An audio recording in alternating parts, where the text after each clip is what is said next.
Alors nous allons procéder à la discussion avec le public. Pour cela, nous aurons le plaisir d'appeler à venir nous rejoindre sur scène Madame la conseillère fédérale Simonetta Sommaruga, Madame Martina Caroni, s'il vous plaît, et Fernand Melgar, réalisateur de Vol spécial. Et peut-être tout d'abord, j'aimerais remercier M. Melgar pour avoir fait ce film. Je trouve que c'est extrêmement important ce que vous avez fait. Vous avez fait avec ce film, je pense, de toute façon, le domaine de l'asile, c'est, de toute façon, politique, c'est pas très attractif, mais aussi pour un artiste. Alors vous vous êtes vraiment occupé d'un dossier qui est tellement important, qui est tellement difficile. Et je pense avec ce film, vous avez donné la voix à des gens qui trop souvent n'ont pas de voix dans ce pays. Et je vous en remercie vraiment très cordialement. C'est très très important, mais en plus, je pense qu'avec ce film, vous allez inciter des discussions qui sont importantes aussi. Vous m'avez raconté juste avant le film que vous avez souvent dans les écoles, que vous irez souvent dans des écoles avec ce film, et je crois que ça incitera des discussions qui sont tellement importantes, parce que c'est vrai, en Suisse, souvent, si on parle de requérants d'asile, on pense aux criminels. Et ici, vous avez donné la voix à des gens, justement, qui n'ont pas vraiment un lobby fort dans ce pays. Pour moi, comme conseillère fédérale qui s'occupe de ce dossier, je savais depuis le début que peut-être la détention administrative, ces vols spéciaux, c'est un des domaines qui sont les plus difficiles, les plus douloureux aussi.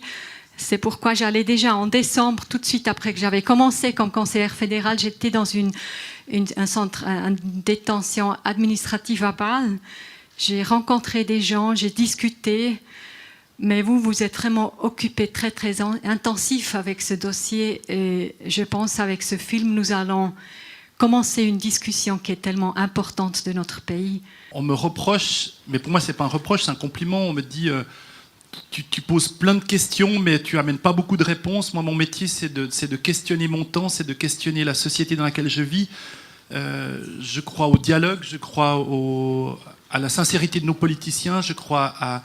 On est un pays démocrate, on est un pays qui a une démocratie directe, on est dans les seuls au monde à pratiquer ça, par quelques tribus au fin fond de l'Amazonie. Et je pense que c'est fondamental qu'on puisse... présenter des choses et juste croire à l'intelligence de celui qui va le regarder. Voilà. Et c'est peut-être ce qui, des fois, m'est reproché, parce qu'on se dit, on ne sait pas s'il faut faire confiance au public, on ne sait pas s'il faut faire confiance aux citoyens, parce que des fois, le citoyen vote mal ou vote bien, mais je pense que ce qui est important, c'est qu'on puisse toujours espérer sur cette... J'ai toujours foi en l'homme, et j'ai toujours une foi dans l'intelligence. On m'a dit... On ne peut pas filmer l'entravement, c'est-à-dire le moment où la personne est attachée, parce qu'on n'a pas le droit de filmer une personne dans une situation humiliante ou dégradante. Puis j'ai dit, de quoi parlez-vous? Et puis on m'a dit, il y a une ordonnance fédérale très précise qui dit qu'on n'a pas le droit de filmer. Je dis, mais j'ai l'autorisation de tout le monde.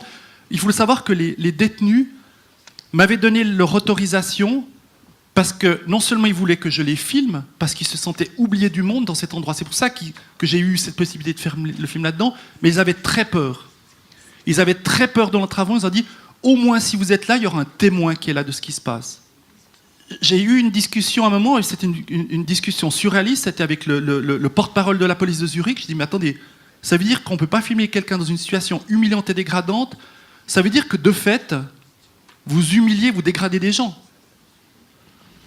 Et puis j'ai dit, mais vous savez qu'il y a un article dans la Constitution, qui est, sauf erreur de tête, l'article 7, qui parle de la dignité humaine. Dans notre Constitution, la Constitution garantit la dignité humaine. Et à partir de là, M. Strebel m'a dit, écoutez, M. Fernand Melgar, je ne suis pas là pour faire de la philosophie, c'est non. Donc voilà, j'ai pu tourner que jusqu'à la fin de l'entravement. Alors pour moi, mon engagement, c'est d'essayer de faire tout dans la procédure, de faire une procédure juste avec la protection juridique. Mais une fois, on a décidé après tout ça qu'une personne doit quitter le pays.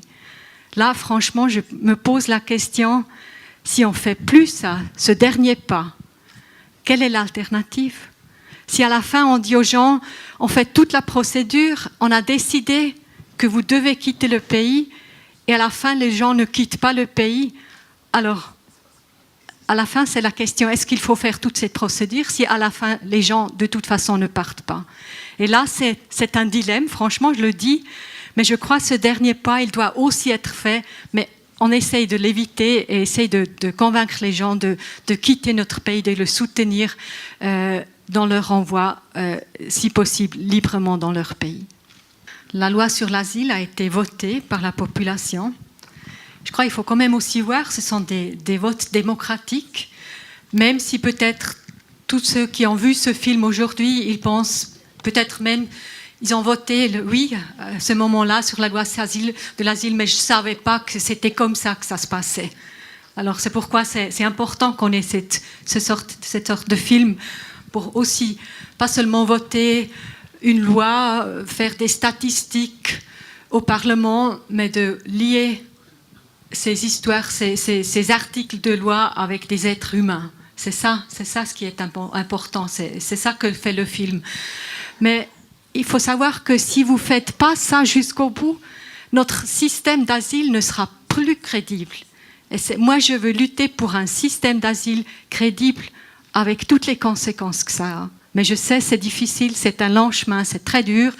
Et si je peux compter sur le soutien de tous les gens qui ont vu ce film, je crois qu'on pourra avancer, on peut quand même changer quelque chose en Suisse. Dans la politique de migration, il n'y a pas de solution.